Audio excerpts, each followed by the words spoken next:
Shalom alaykum, everyone. Boker Tov, Yom Tov, Zarim Tovin, and Lila Tov. No matter where you're at, we're just happy that you joined us here today. Merry Christmas Eve. What's up, everybody? I wonder if any of you guys are feeling the energies like both Brandon and I are. Yeah. We were just commenting, exactly. We were just commenting before coming on about how we both feel a little woozy. And in our house, I call it the drunken sailor syndrome. And my husband busts out and starts singing, "What should we do with the drunken sailor?" And so it just, he never is affected by it. So Brandon and I are scratching our head on that one, going, how can he escape that? Because it's awful. Yeah, the dude is a tank, man. Like, he's just like... Yes, he is a tank. Plasma solar energy coming in. If you could only hear Brandon, Ken, if you could only hear Brandon right now. Oh, he's being nice. He's just, it's just who you are as a tank with the plasma energies coming in. You just plow right through it. Nothing stops you. Yeah.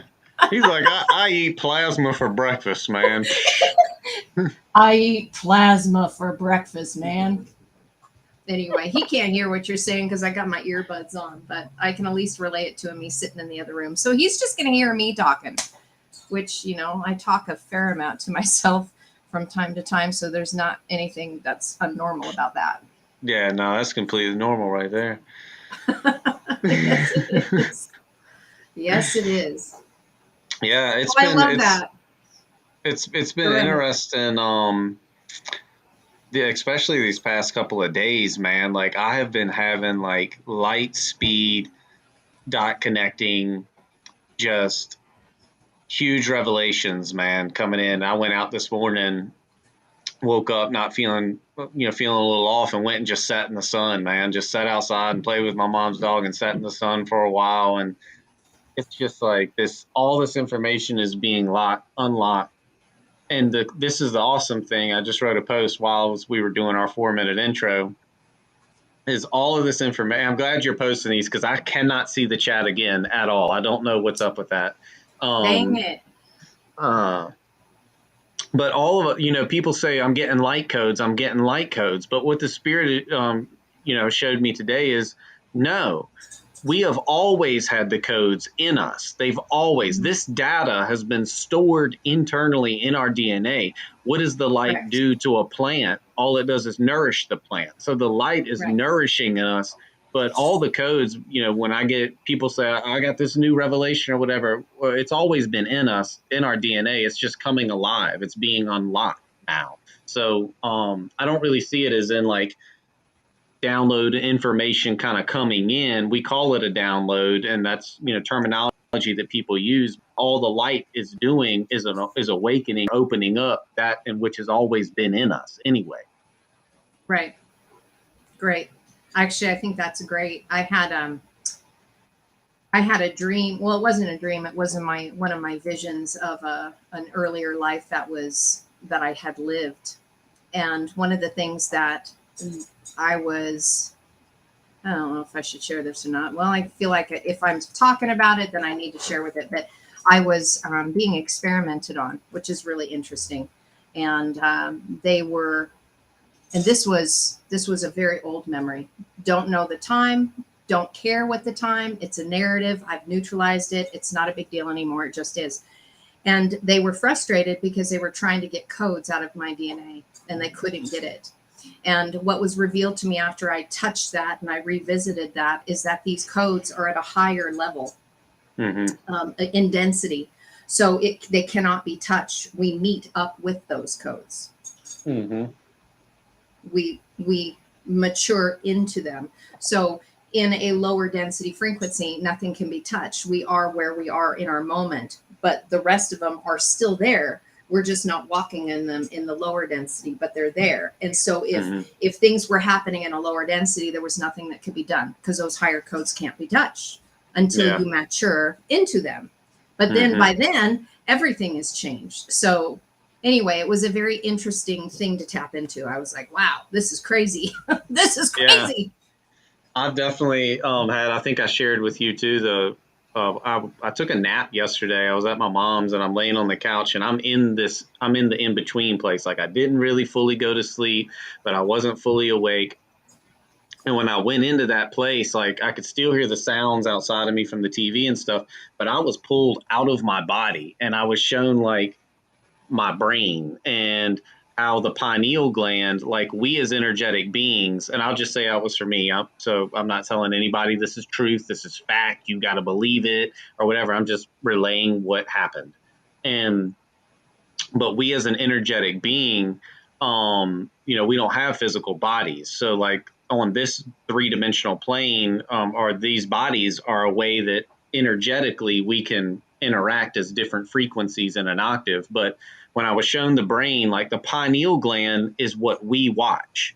We don't look through our eyes. And this is what I was just shown. Again, I'm not saying this is true, but just what I was shown is that, and the Bible says the eyes are the windows to the soul. But the eyes project the outward world into the brain or the neural network, and the pineal gland is constantly monitoring the neural network. And that's where basically kind of like we're at, where you've talked about the throne or whatever. We're watching from the pineal gland who you really are, not through the eyeballs or somewhere else in your body, but we're seated in that pineal gland kind of monitoring everything, as Dale Allen Hoffman would say, as a big movie theater. We're in a big amphitheater of the pineal gland, monitoring the whole neural network that's bringing in information. And anyway, when I was shown that, I was just like, holy crap. And I startled myself, like I jerked myself up and took a deep breath and like woke up. And I was like, dang, dude. It's really Crazy. good.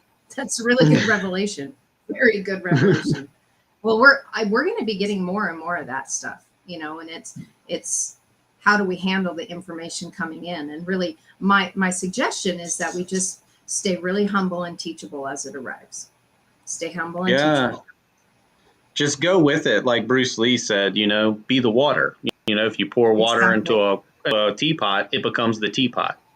So just be the water, and that's the important. I've seen some people where they say, and it's okay, I'm not saying they're right or wrong, but they say, well, you don't need to go in and look at blockages. You don't need to do shadow work. I agree. You don't need to battle those things. There is no fight. You don't need to battle it. But you do need to go in and remove those blockages, because those blockages that we create, no one else did. I created all of my blockages. They act as dams within the energy center. So that water, the latter rains of the Creator, that pure water of living waters that is in us is trying to flow, and those blockages act as dams in us that do not allow that water to flow purely. So we do need to look at those things, hence the heal to feel series and stuff, and remove those blockages. But there's no battle. You don't battle with that. Well, if you're battling and you're resisting it, then you're never going to heal it because it'll persist. It's the allowance of the grace. This is the power of grace. This is literally the power of grace. I was just sharing this morning. My husband and I were talking to our friend Christopher McDonald this morning, who you guys have seen make lots of comments for a long time on our YouTube channel. And we were talking about the power of grace. And it's the word chanan. Shortened form is het nun. But in the form of graciousness, it's het nun nun. And it also means like beseeching. And it's what's beautiful about this grace is that it's the letter that means life. So you were once separated, then you find life. And then it's a risen noon and a fallen noon. It shows you the mirror. We are already in the risen state, our final state. But as you were saying, in viewing our lower nature, grace is given to us to see ourselves while we're in the lower nature. So it's a reminder to all of us to extend ourselves grace, because as soon as we do that for ourselves, we automatically do it for everyone else. And that grace is the power to be able to transmute our shadow. And we have to go through it. We can't avoid it anymore. And if you keep avoiding it or resisting it, it's going to keep coming back in your field until you deal with it, which means you're going to be in a living hell, because you won't be having the answers because you're refusing to look at it. Yep. And I don't and really it's not fun. It sucks. No. And I don't really see where we're going. People have visions of a utopian society, and it's all love and light. There is no catalyst. There is no nothing. We're just well, that's what got us to move from second density into third density anyway, is there has to be the catalyst for growth to take place. I don't think that Jesus was saying that the kingdom of heaven coming to earth means that there will never be anything quote unquote bad that happens. It's that we can operate from that higher mind to rightly understand what's happening and see it, because there's still this evolutionary growth. Cool. People are excited about 5D. Well, there's sixth dimension, seventh dimension, eighth dimension, so on and so forth as we grow, and the human species will be forever expanding. So it's not that these things won't happen, because let's be honest, if we're really real, why did the one infinite being create all these dimensions and realities anyway? Why is there even a third density existence that has all this catalyst? Because in the singularity and in unity and in that pure bliss, that gets boring. That gets boring. There has to. We wouldn't think that. Yeah, you would. Well, we wouldn't hear now, right? Because we're in this place. We're in this place now, so we're like, no, that sounds pretty interesting. Okay, we'll do that for a couple of trillions of years. Live in that way. well, now the creator creates new experiences and births new species, and so, the human species is a birthing a new garment being woven, and for that to happen, there has to be these experiences. Why do people reincarnate and come back? Well, cool. They're on that other side for a while and they're in bliss and pure joy and love, and they want an experience. So let's go take a vacation to Earth School, man, and just get effed up for a while. That's really funny thinking about that, because we're living and experiencing it right now, and to think that people are like, hey, let's go pop on over to this realm and experience it, and you get in and you forget everything you knew. Right, and then you forget it all. But So, again, that's a catalyst. It's just a catalyst. And so it's a beautiful exploration of creator to explore the essence of creation being separated from itself. I mean, yeah, when I ponder it, it's just, I get just awe inspired. I know, being separated from itself through its fractals and then being joined back together as one. Wow, what a journey. What a journey. yep. So we get to experience that. I know that let's see, we were about 17 minutes. So I think the people that are probably going to be joining us in our live stream are here. Yeah. And I know that you had some scriptures that you were actually wanting to talk about today, that has been on your heart. Yes. I know you shared them. I didn't get a chance to write them down because I had them on, but it was Hebrews. What we're going over today. Hebrews. Hebrews chapter 6, 4-6. There we go. Yeah, that's the one I wanted to go over. And can you read that? I don't have that in front of me. I can pull it up. Yeah. I can pull it up real quick. If you want to pull it up, I can go ahead and read it. There's an interesting note on the Peshitta from John Etheridge that I'll end up sharing with you guys too. But these verses, I'll read it through the King James Version for those who are the King James only people. And I'm not saying that as a separation. It's just a choice that's out there. Yeah. For it is impossible for those who were once enlightened and have tasted of the heavenly gift and were made partakers of the Holy Ghost and have tasted the good word of God and the powers of the world to come, if they shall fall away, to renew them again unto repentance, seeing they crucify to themselves the Son of God afresh and put him to an open shame. Oh my gosh, that's intense. That is extremely intense, especially given the times that we're living in now, man, when all of this new information is coming forth, and people might have things awakening within them, and the mind can grab a hold of that and make you feel like, am I falling away? Because if I do, I am fucked. Excuse my language. I know, right? Well, you don't have to apologize to me. If there's people that have sensitive ears in the viewing room, it is what it is. As sometimes that word explains a lot in of itself. Right. So sometimes it needs an F-bomb. Well, and one of the origins of that is fornicating under the king's consent, or the consent of the king. And so if you do a historical research, you would get your notice, the FUCK notice in the mail. Right. Okay, it's time to procreate. So, and it's a sword play term as well. If you got skewered, you got fucked. It was piercing. You got skewered by the sword. And it's all a piercing language. So if we can just get over the fact that we were all indoctrinated to look at these words and you're going to go to hell, or you're going to get beat up by God if you say these things, and how dare you, because you're blaspheming by saying these words. It's like, go back to the origins of them and you can see really how innocent they were. Right. We've skewed all of it. And we've made it into something that is more than it can be. So I get it. I want to be sensitive to people, but at the same time, I've moved in the place that I don't really care about those sensitivities anymore, because these are all provocations intentional to goad, urge, and prick you to heal yourself. Go look within. Why are you so offended by these things? What is it producing in you? Why are you not asking questions?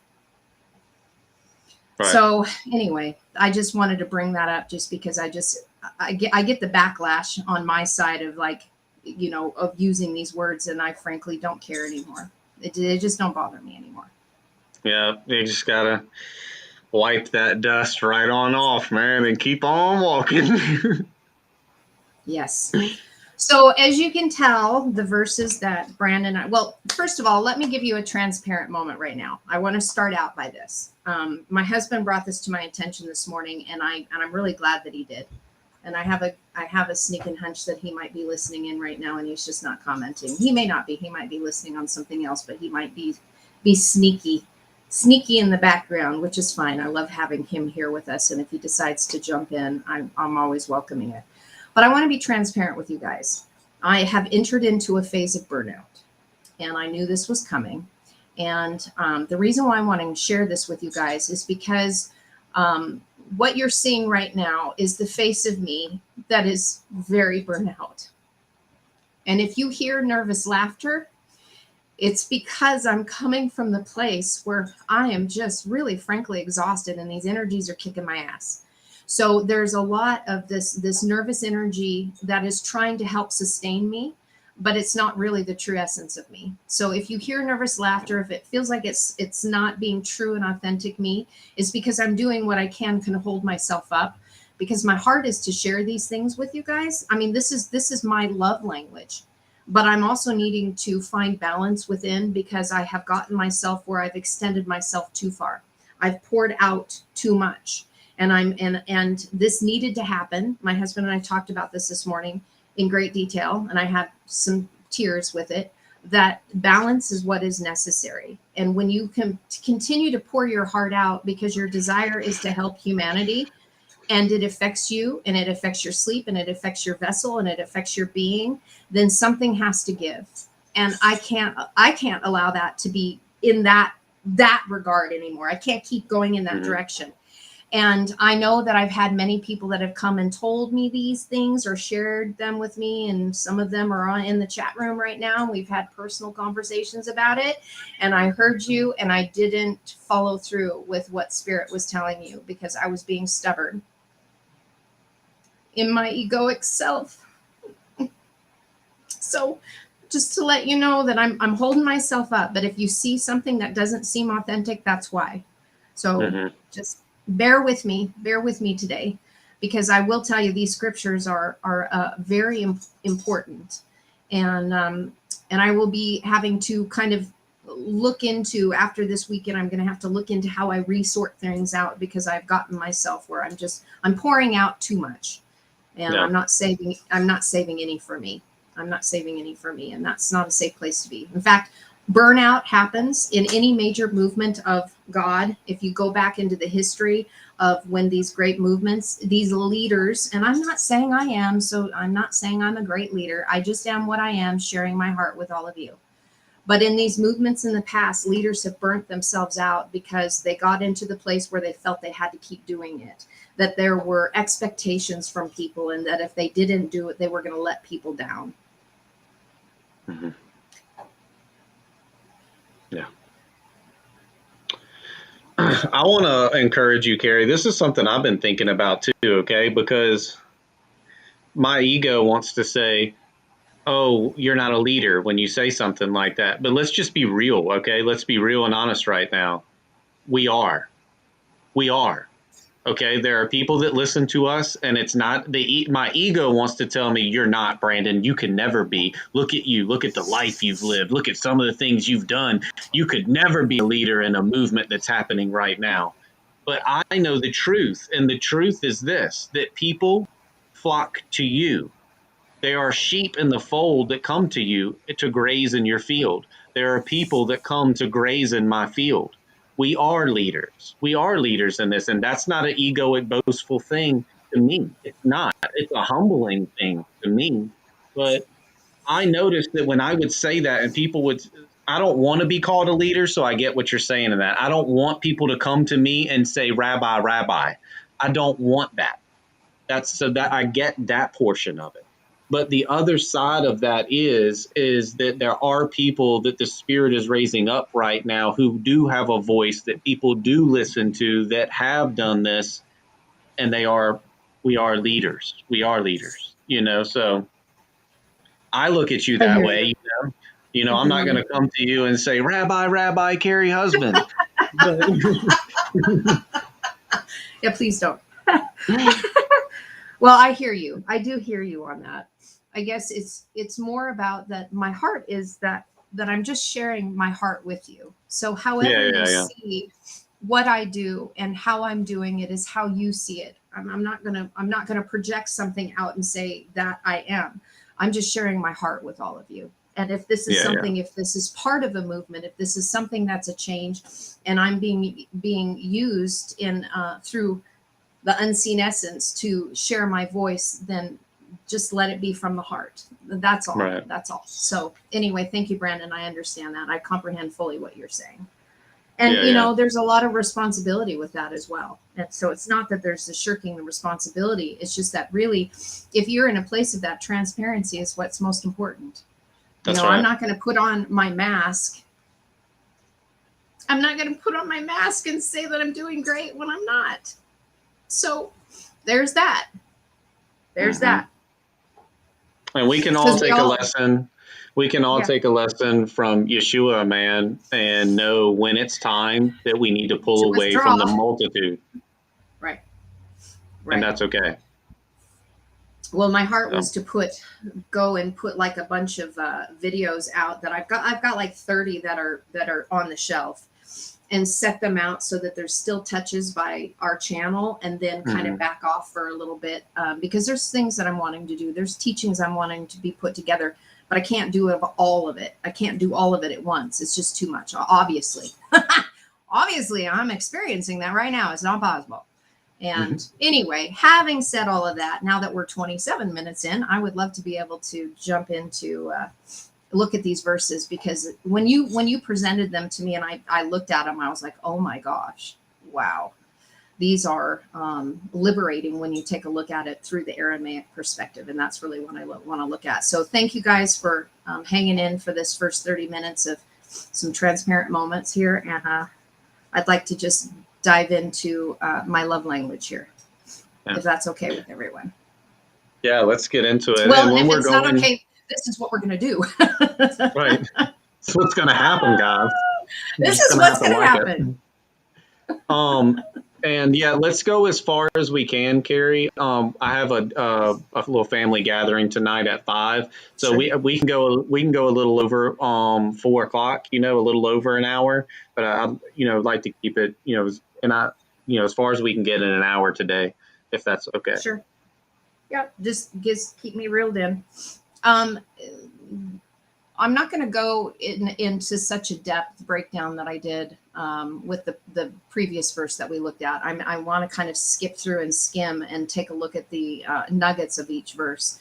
But you can read here that John Etheridge has this in here. It says that the Greek reads, and I'm not even going to try to pronounce it, they who have been once enlightened. And the rendering of Pashito here harmonizes with the emblematic way of speaking of baptism as the mysterious photismatos, interesting, the sacrament of illumination that prevailed in the ancient church, to which the allusion is made so early in the middle of the 2nd century in the Apology of Justin Martyr.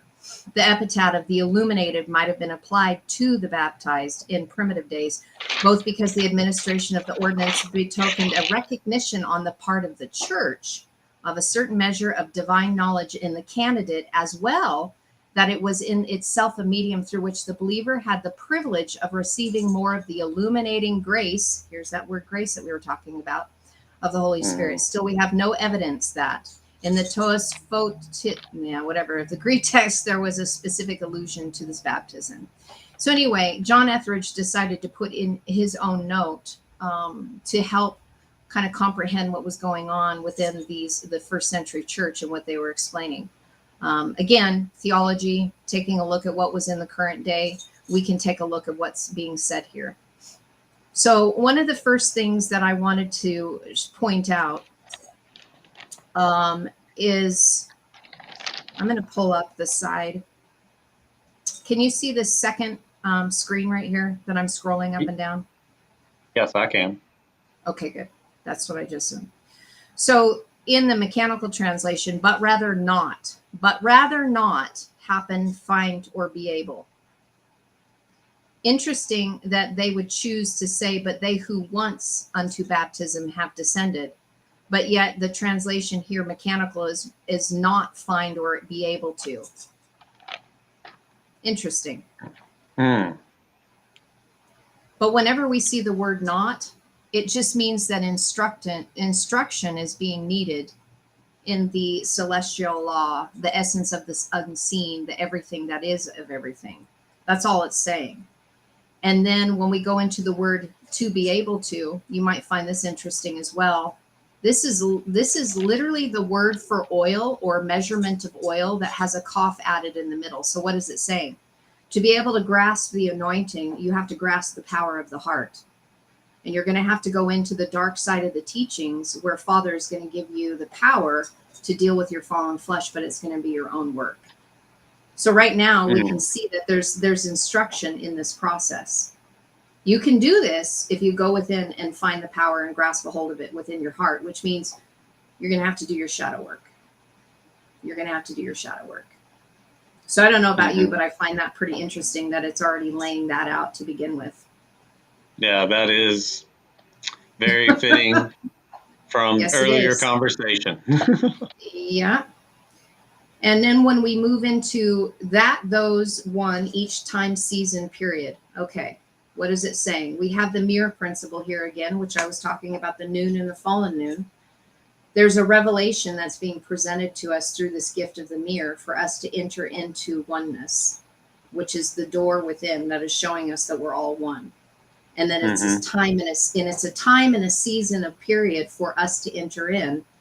And I love this. It's showing us the sword and the plow. It is literally saying there's a time and a season in which you're going to be fed and nourished. We saw this word in that previous verse that we talked about before. The time and season of opportunity to feed and nourish yourself, to cut off that which no longer serves you, but able to plow up the heart so that you can continue to build yourself. Because this is the word son.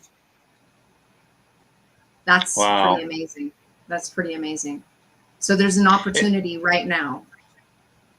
Yeah. It brings to me, I think it's in Revelation, isn't it, where it says, now take and beat your plowshares into a sword. You know, you've gone through that process of having to plow the field. You've done it. You're ready. Yes, exactly. Exactly. So moving on, we have this word about descending. So we have the baptism and washing and descending.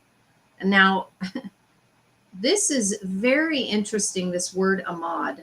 I'm going to do something here really fast. I'm going to get out my Ernest Klein's book here, because this word amad, when we take a look out of it give me a second here. If you want to share some more, you can while I'm looking this up. Or we can have awkward silence. That works too. I love awkward silence. I just had to say that because it makes me laugh. Awkward silence while somebody's doing something and nobody's talking. All right. So this word amad also means to stand.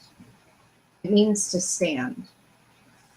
And it has the word which means people. It means people. It means tribe. It means tribesmen, specifically the tribesmen or the flock of Jacob, aka the tribesmen of Israel.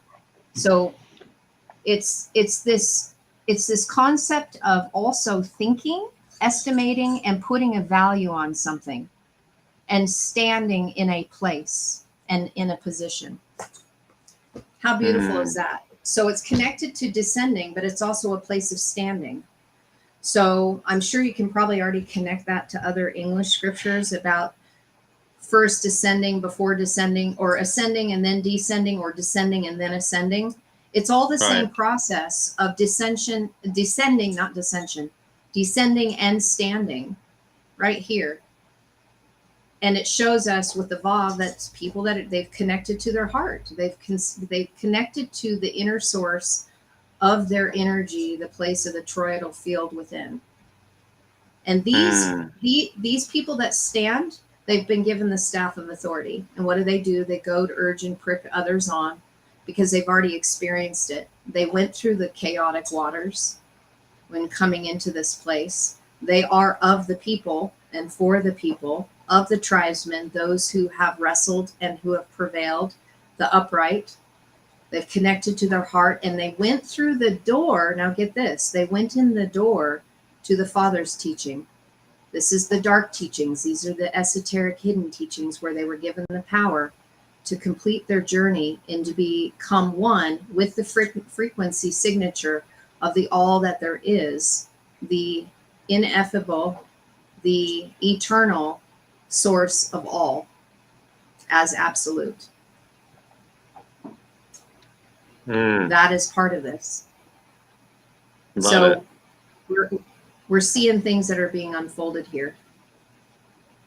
And this word right here is already showing me that it has the word rest. Nach means rest. Tavav means exempt from judgment. So they've entered into the place of rest and they are exempt from judgment. And why is that? Because they stopped judging. They found life. They found it. They were separated. Now they've come together in life through oneness unity. So they stopped judging. You know, There's and I really like that, and it just connected with me in my mind because you said they stopped judging, right? And we're told in the scripture by Jesus, you know, that with the same measure that you judge another, you will be measured by. With that same measuring stick and rod that you're measuring another individual or perceiving another individual. So when we judge another person, we're automatically casting judgment onto ourselves, whether we realize it or not. Yes. So the reason they're exempt from judgment is because now we understand the purpose, as we talked about a lot of times, of the left and the right, of the quote unquote good and the bad. We understand those, but we walk this earth no longer casting judgment on any person at all. And therefore, by not casting a judgment, you bring no judgment upon yourself. That's correct. That is correct.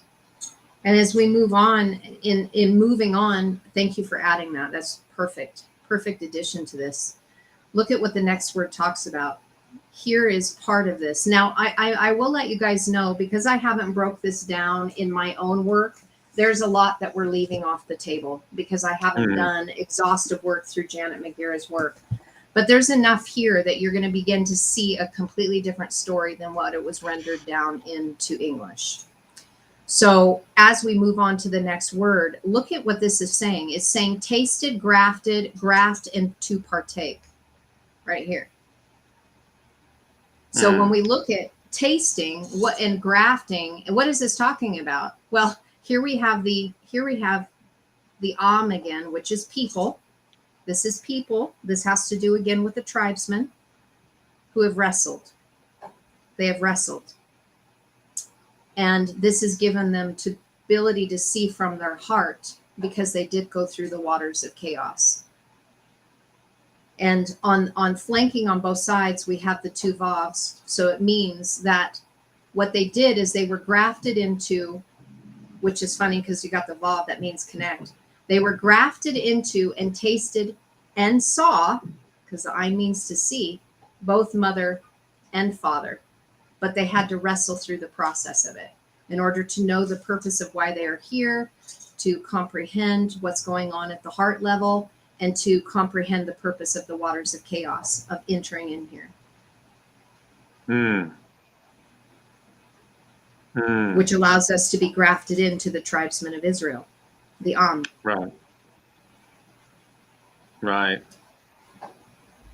So wow. as we're moving on, so they receive. So they tasted the gift. So let's look at the word gift. This is interesting. So we already did tasted, grafted. Let's look at the word gift. And this one, if I don't know if my husband, he's probably not on, but if he saw this, are you still on? Okay. Oh, I get it. He's watching what I'm showing and he's just listening to me. I get it. No, I just stepped in. I just thought because you're talking law language. We are. Are you monitoring the chat room too? Yeah, I'm going in. Okay, because you're the only one that can see the comments right now, just to let you know, because I can't see it when I screen share, and Brandon can't see it as well. So yeah, this is law. We're talking law. Okay, good. I'm glad. So my husband, if he comments, he's under Acts Fit to Lead, by the way. So that's Ken. He's joining us, so that you know he's in here. Awesome. This word as gift. Okay. On my phone. The word to get as a gift. All right.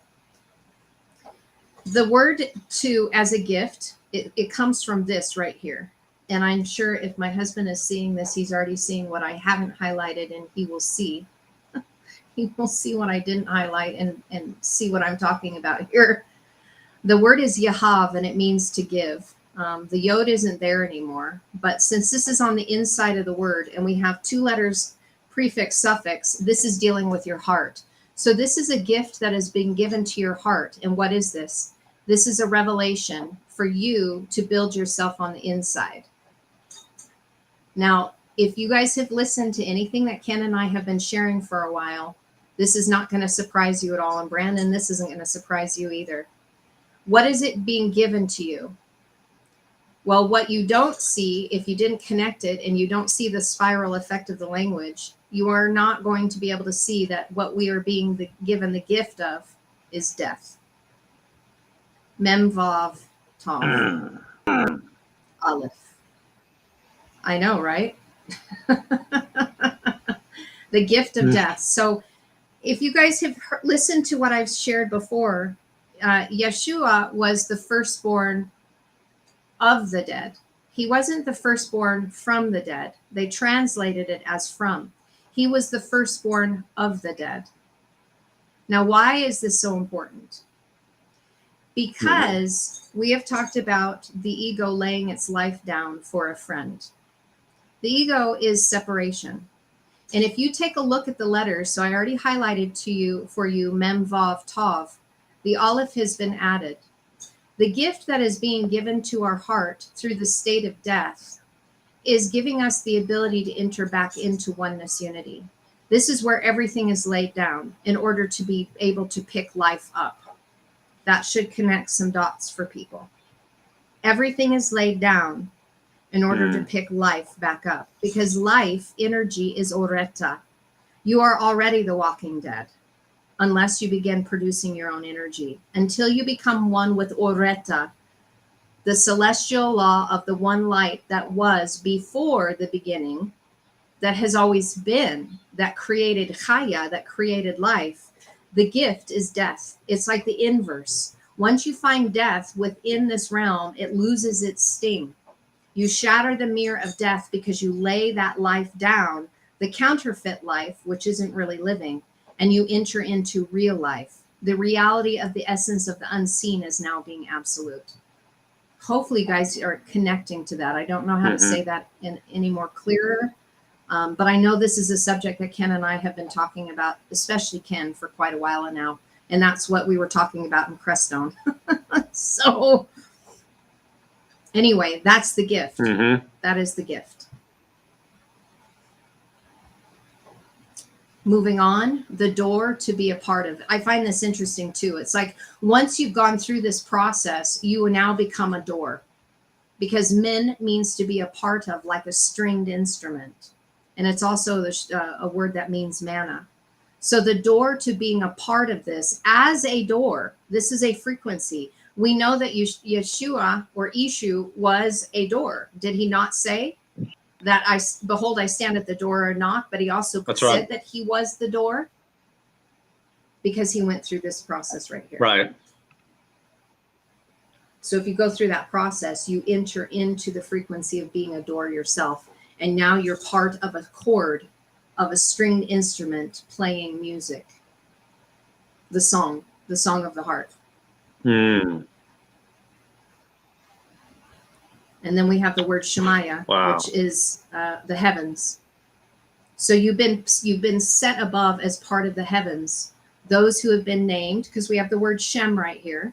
So those who have gone through the spirit fire, the fifth element, the spirit, or I've been seeing the quintessence the quintessence, which is the spirit fire, and the living water of those who are of the named, who have a mark of distinction as being separated, meaning that we have a unique quality about ourselves, but we are of the named, those possessing honor, authority, and good character, that have been given the power of Oreta, of the unseen essence of all as being absolute.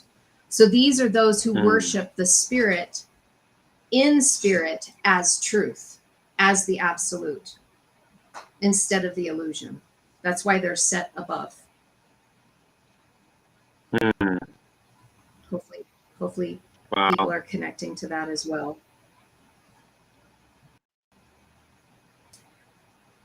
So moving on, I'll only do one verse today, Brandon, if that works. Yes, there is. So now let's take a look at this next word. Interesting. Take, receive, and hypocrite. Take, receive, and hypocrite. Right here. That is a word that means take, receive, and hypocrite. And so when we take a look, so they've partakers of the Holy Ghost, take, receive, and hypocrite. So what is this saying to us? You have multiple ways that you can receive the Ruka de Kucha, and we'll explain that in a minute, because I've actually explained the spirit of holiness. If you guys listened to my Christmas gift message, I went through great detail on the Ruka de Kucha. But this word, please understand that Hebrew and Aramaic are a language of duality, and it has to be that way. They're more than duality. They're duality and neutrality. So you have a positive side of it, you have a negative side of it, and then you have the place of neutrality. And this right here, taking, receiving, and hypocrite, is all within this word. You get to choose. So let's talk about the hidden stuff. You're still there, Brandon? Just checking. You didn't phase out? Am I by myself? Hold on. I got to pop out and see. I'm here. I just muted my because I had something at the door. I had to check on real quick. So just keep going, but I'm here. That's funny. Okay. Just checking, because last time you had to go and I was like, hello, is anyone here? And I couldn't see anything. It was like I felt like I was in the dark. Okay, that's all well. That's all good. Okay, so this word has the potential of different outcomes here. And so let me share with you the hidden side of this. We have Semek Bet, which is a shortened form of the word Sabib. And Sabib means to go around. And so it's minus one of the bets. What this is sharing with us is mother and father are going to pierce you. That is their job in order for you to be able to connect to them. And I have shared multiple times about the process of maturation, with mother taking us from the place of 0 to 12, where we become accountable for all of our actions. And then when we get into the place of maturation, when we graduate from that place, we are considered the bride. You're considered the bride in graduation here. Mother is all about the bride training. When you connect here to the place of father's teaching, this is getting you ready to become the queen. Is connected to the ancient Hebrew Aramaic wedding, in which spiritual alchemy, where you're unifying the masculine and feminine divine energies into one. But through the process of it, it's going to pierce you on both sides, because getting ready for intimacy is dealing with your shadow work. And that is, I think, the inner work is even more difficult than it is dealing with the external narrative with mother getting you ready for the bride. This is intimacy. This is becoming one. Oh, yes. So in the process of it, So in the process of this, There's a seed that has been given to you in order to have a strong base for you to stand upon. It's meant to produce heirship within you. It's meant to perpetuate you. You can say giving you eternal life instead of going around and around and around. The other hidden word in this, and this will make sense, is nes. This means a miracle. This means a miracle. So those who have gone through this whole process that have been pierced by mother and father are meant to become a miracle through the process of them going round and round and round. Those who are the miracle were actually given the wedding ring and the signet ring because they built themselves from the inside out. And what did they do? They built family. This is all about uniting ourselves as family once again, no longer being separated. But dependent on where you are in your process, this seed is given to everyone. But unless you go through the entire process, you're going to be going around and around and around. And this Semek can be a hedge in to prop you up or support you, or it can also pierce you because it means a thorn or a hedge of thorns. So you're going to get pierced round and round until you become the miracle of creation through connecting to mother and father. The other aspect is you have the word nab, nabu, nab. This is the shortened form of prophet or prophetess. So those who prophesy are those who went through this process and have been given the wedding ring and the signet ring. And so they speak to you from the place of knowing and prophesying things over you so that you too can become the miracle. I like that. Then it leads us to the Ruka Dakutsha. And the Ruka Dakutsha is the spirit of holiness. We've nouned this. We've made it a holy spirit, meaning that it is a separate entity from ourself. And that is not the case at all. The Ruka Dakutsha. The Ruka is the essence of the unseen that is felt within. It's felt within the space of the heart.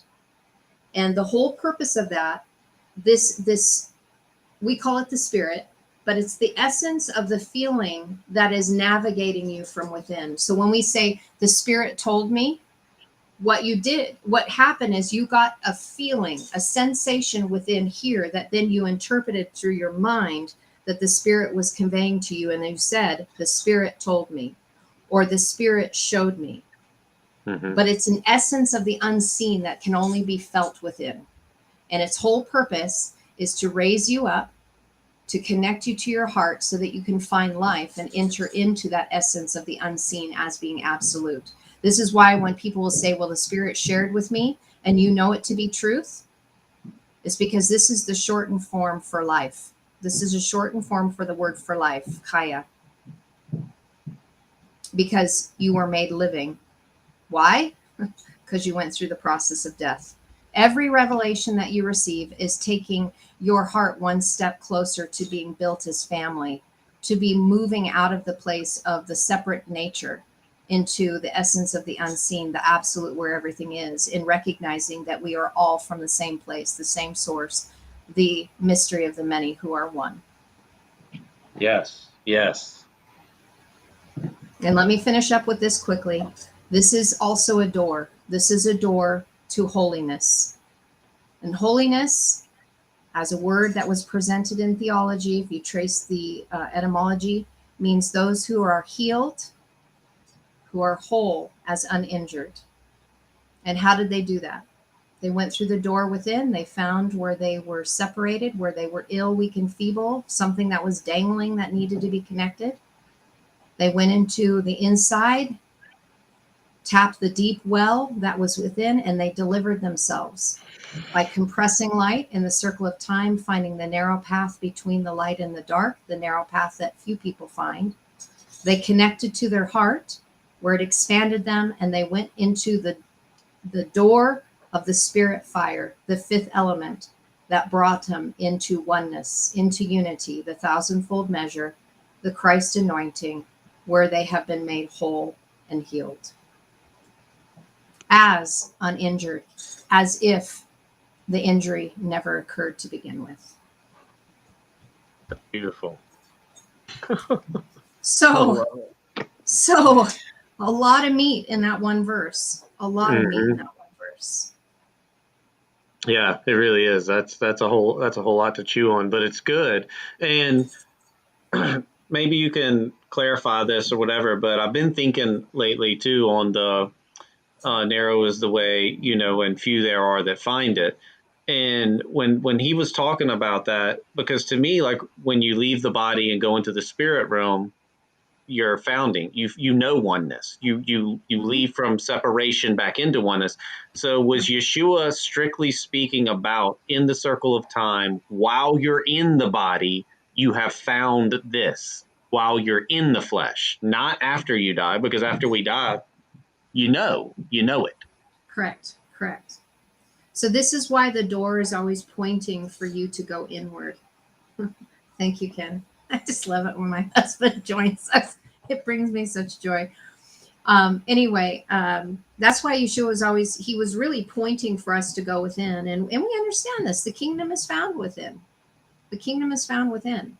And Mm-hmm. so all of these revelations, and I've shared this before, and I will always share this, that if you are listening to someone and they're pointing you into a direction of anything that is on the external side of you, I would question that. I would question who they are, why they are teaching you to go outside of you for the answers. Because I will tell you, in the system of duality, you are going to get more confused than the Mm-hmm. answers that you seek, because all the answers are found within here. Any reading material that you are setting your eyes to, if it does not point you inward, then it's going to be part of duality. It's going to keep you in the same old narratives of war, of separation, of division, of the conquering, those who have been conquered and the conquerors, which always go back and forth. They ebb and flow like the tides. We can see that in the cycle of the moon. Mm-hmm. So I don't know if that helps answer that for you, but many of us that have sat in our meditation space have touched this. We've tasted this. And some Mm-hmm. of us are experiencing it more and more outside of just that meditation space. Mm-hmm. And the fullness of that, I know, right? And so the fullness of that, when the Christ consciousness fully comes online, that means every experience that you have is from that space. Mm-hmm. You no longer experience duality. You just took all of your chess pieces off of the board. And I love this that Ken was talking about. You become the box. You become all the chess pieces. You become the box and the chessboard all in one. And then there's no longer a reason to play the game. That's right. Because the game is meant to point you inward to find oneness unity. That's right. That's it. I loved I think this is your husband right here, Axe, Fit to Lead. Yes. Okay, Yes. when he said, and the reason I love this the seeing of Navi, yeah, on who sees the way to navigate death through life, is I was watching a video Aubrey did. Steve Conover sent me a link to it, and man, that was just awakening so much in me, man, and unlocking so many things. But he said that when they were born in the old Atlantean culture, when they were born and they were able to understand, really, they would say, "Welcome to life, your pathway to death." So like they celebrated death in the old Atlantean culture, and probably I would even assume the Egyptian culture as well. And your whole life was in preparation of your death. And so like it just to me spoke a lot from what Ken was speaking there at Colorado. No, this isn't a death cult. No, we have no Kool-Aid for you to drink. No. There's no cakes to eat. There's no comets to catch a ride on. But when Right. from what Right. he was speaking, and then I heard that from him, and I was like, okay, wow, yeah. But what I thought was even more interesting about it is he said that actually your existence in your life is what is preparing you for your next experience and through what we call death. So your vibratory level, your mindset, which is why it's so important to go in and clear those dams and blockages out, now is actually your mindset now in this life is what's preparing you for your next experience. Yeah, agreed. So this process that we're all embarking on is pretty amazing when you can begin to fully see it for what it is. We're in the place where we are getting illuminated. We're in the time of the revealing, the apocalypse. The book of Revelation is all about the revealing of who you are, who I am, who we are. And because these energies are coming in, it's supporting us to be able to raise up into that revelation as it's being revealed, one person at a time. And so now we can see the journey of togetherness. Yeah. And for a long time, it's always been, well, that's their journey, that's their experience, and we've pushed it off. And I know that this is something I think you've been experiencing. I know I have, and I know my husband has, as well as many others that are on here, is that we are talking about the vernacular is changing. And even when the spirit was sharing with you that no longer use the divisive language. So there's no us and them. It's we. And it's us. And it's our. And it's not an our. It's not mine or I really anymore. And this is a progression of moving even out of I am. Because in reality, even that phrase I am is still separating. It's saying I. That is still an egoic phrase. And I wanted to share that as we land the plane on this, so you can go spend time with your family too, is that the I am is still separating from the we. It really should be we am. And when you look at that word or the phrase I am that I am, in Hebrew, it's egye. It's the word haya that means to be, to become, to come to pass, but it has an aleph on the front side of it. And that is the mystery of the many who are one. So when the translators put it as I, it is actually a little deceiving, because it should have been we won, we. And that's kind of interesting when you say that we won, whether it's O-N-E or W-O-N, right? But that's really what it should have been. The unseen essence that is everything is to be, to become, to come pass, is. Everything is. So even Aubrey Marcus, when he did that documentary of him going into the darkness, love what is. That is Eye. That is everything. That is everything. So I am going to suggest, even for me, that like my vernacular, I don't want to use I am anymore. Now, if you look into Aramaic, and I'm sure if we still have Daryl here or Steve here, it's Enana. It's the I within the I. It's Enana. And it's translated in Aramaic as I am, but it's Enana. So it's Anna, but it's said as Enana. And so it's the I within the I, meaning we are a fractal of the original source of the I am as we, but we say it as Enana, the I within the I. And it's so difficult to express Hebrew and Aramaic concepts within a very restrictive language such as English, because it's always trying to squeeze you and to point you into a Greco-Roman mindset where you're thinking instead of feeling. And this is a huge distinction, and why painstakingly I like to go through letter by letter, word by word, because you're meant to feel it. Because it's the only way you're going to heal. And that's the only way you're going to become, is if you feel it. You will never become by keeping everything up here. Try it. It's got to move into your heart. Try it. You've got to experience it. This is when it becomes da'at. This is when it becomes in time. The door through time is meant to give you inward sight. Inward sight. See with your heart, which means feel. Because it doesn't judge. It just feels. Yeah. Anyway, that's all I have to say on that. If you want to land the plane and share some stuff, that's really where my heart is today. Well, I would like to just add a little bit to what you were saying. And I shared a video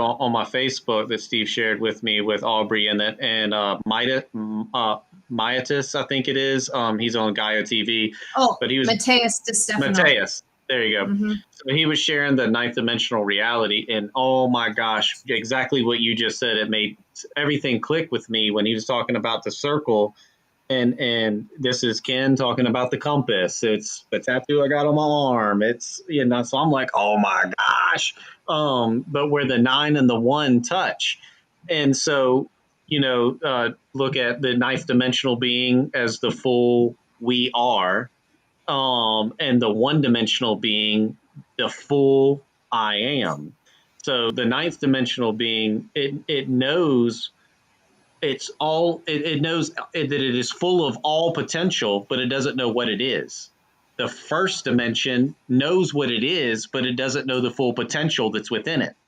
So Right. you Right. start in this first dimensional plane knowing I am, but what am I? That's welcome to Sheol, the place where questions are asked. And you journey your way back. So and it's so fitting that you said that, because we are going from a place where I am is transmuting, transforming back into the we are. Exactly. Exactly. And you can imagine how much that shift is going to affect the entire planet, Oh or gosh. the existential plane, however you want to see that. I'm not telling anybody how to see that. But the transference of that energy going into where we are all producing love. We are all producing oreta. We are all in the place where, remember that word I was saying, take, receive, and hypocrite? You can either take it, you can receive it, or you can play the part of the hypocrite thinking that you have, but you haven't. Mm-hmm. All three are going to be experienced and felt. Those who receive it will automatically begin to give it. Those who take it are taking it for themselves in selfish gain. Those who act as a hypocrite will speak the words, but they will never have experienced it or become it, because it's a concept that's lodged up here. Yep. It's a huge difference. And what affects that whole thing is right here, having the authority to speak. Your throat chakra will tell where you're at. And in fact, I listen to myself when I share. When the pitch of my voice changes, when it goes into a higher frequency, I'm not being authentic. My authority has been removed. When it's in a lower vibratory frame, when it's in a very cadence, a very calm cadence, not more higher pitched, I've entered into the place where I'm speaking from authority, because the words that I speak are coming from my heart and not my head. Mm. That is Meltha. That is the words that are coming through that are connected to Oreta, the source of my light from here. And you can see the difference, and you can feel the difference. You can also, one of the things that I've recognized, and I'm sharing this with you guys because this is a tool that I've used for me to figure out when I'm being a hypocrite, when I'm taking, and when I'm receiving, based upon listening to the words that come out of my mouth. You guys will find that when I'm in teaching mode, if I'm going through letter by letter, I won't sound as authentic from my heart, because it's not a place of being settled. And what I mean by that is, when I look at a scripture for the first time, generally I'm looking at it from here and my subconsciousness. I'm taking a look and trying to analyze it through my head, through all of my subconscious programming, which would be all of the time that I've spent within the language and learning the letters. I'm not in my heart yet. What happens when I speak from my heart is when I've taken all of that information and I've allowed it to transfer into here. And then I don't need the books, and then I don't need the verses. I can speak to you from my heart, because that word has been made manifest within me. I have become it. And it's a completely different place of resonance, completely different frequency.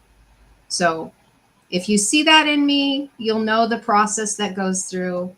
When I'm sharing a verse, or when I get super excited, it's because I get elated. I get my mind candy. I get the champagne going on, but it has to settle. It has to settle. And then that's in that place where I'm in center stand, where there's no distortion one way or another. I just sit in it and I become Zen. I Zen in that moment, because I don't need to. I've found that center place. And so I just share that as a tool that I use. And if it works for you, great. If it doesn't, flush it. But at least you can see the different perspectives and know that I catch my human when I switch from my heart to my head. I'm very aware of that now.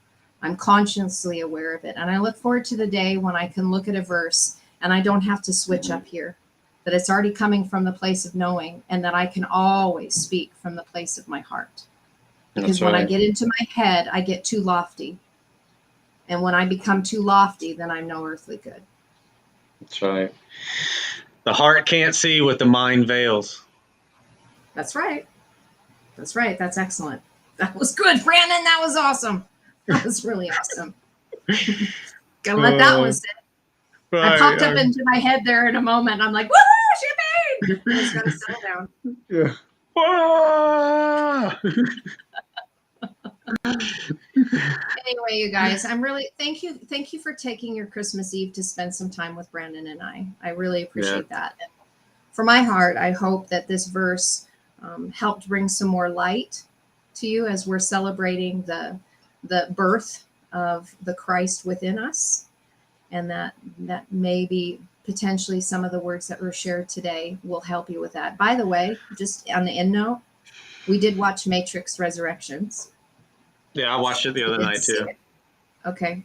And maybe at some point you and I can kind of discuss that as well, because there was a lot that was being shared in that movie, a tremendous amount that was being shared. Yeah, I'm gonna go back and watch it again, maybe tonight, because I have HBO Max, so that's where I watched it on. Yeah. And us too. Because I was like half paying attention but half not, because like, again, DNA activation, and I'm having stuff woke up in me, and I'm like trying to watch The Matrix, and then I'm like off in some other world, and I'm like, oh my gosh. Yeah. Well, once, I don't know, we might watch it again as well. But I would love to have another conversation after that. And I don't want to talk about anything out loud right now because I don't want to be spoiler alerts. So we'll give a little bit of time for people to filter through that. But at some point, I would love to discuss that because of where we are at, where we are collectively, and what the significance it was with Neo and Trinity and what they experienced in this love story, because it really was a love story. And for those of you who are asking, Claire, it's the Matrix Resurrections that came out 2 days ago. So the 4th installment of the Matrix series. And it was quite amazing. So anyway, I love you guys. I love all we y'all love too. You guys. We love you. Yeah. Thank you so much for joining us. And I hope you enjoy your holiday with your family. Yes. Love, man. Love. Just be in love. Love them. Love on them. Who cares? Who cares about all the bullshit? Just love. Exactly. Love extravagantly those you are with. Receive them for where they are at, and let your light shine brilliantly while they're in your presence. And may they begin to ask questions of why you shine so brightly. That's the best thing that we could ever ask. That is the greatest gift we could ever receive, is by giving of the light and then having them come and say, can you share with me why? And let them ask questions. Just love extravagantly. Thank you, Brandon. Thank you for making this time. Shalom, shalom, everyone. Chadutha, may joy be birthed in and through you as you become one with the ineffable, the one infinite creator, the essence of the all of the unseen, the mystery of the many who are one. And until we meet again, shalom, shalom. Namaste. Namaste.